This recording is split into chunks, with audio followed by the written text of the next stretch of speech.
On a solemn Sunday evening, amidst a massive memorial service for the late conservative activist Charlie Kirk, Donald Trump Jr. delivered a speech that was both a tribute and a political statement.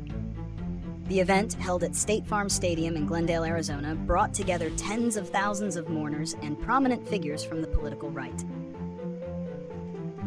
While the primary purpose was to honor Kirk, the atmosphere was a distinct mix of a memorial service, a religious revival, and a political rally.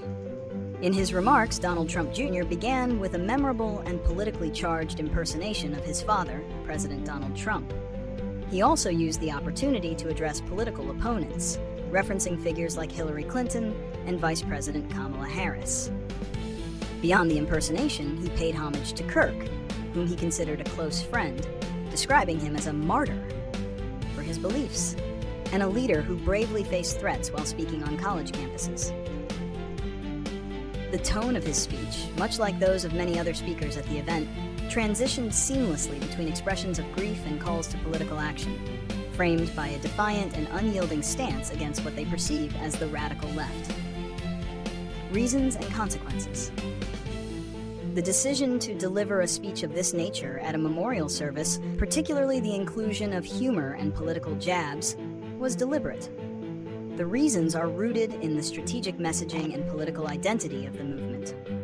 One primary reason is to project an image of strength and resilience in the face of tragedy.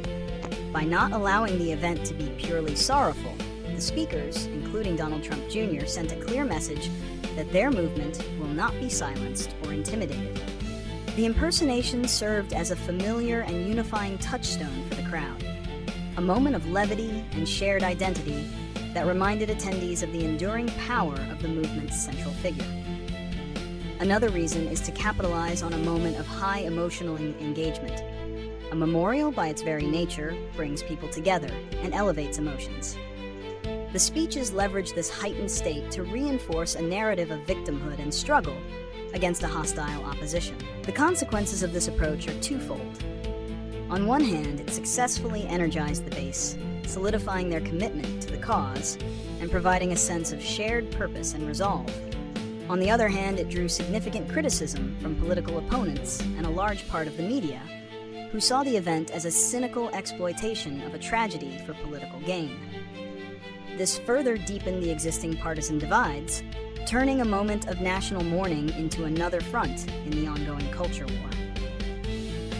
The stark contrast between Erica Kirk's message of forgiveness and many of the political speeches at the same event underscores this polarization. Predictions and solutions. Based on this event, it is possible to make some predictions about the future trajectory of the political movement. We can expect to see an even greater conflation of political identity, religious faith, and a warrior-like ethos. The term martyr will likely be used more frequently to describe political figures or activists who face opposition, framing their struggles not just as political setbacks, but as spiritual sacrifices.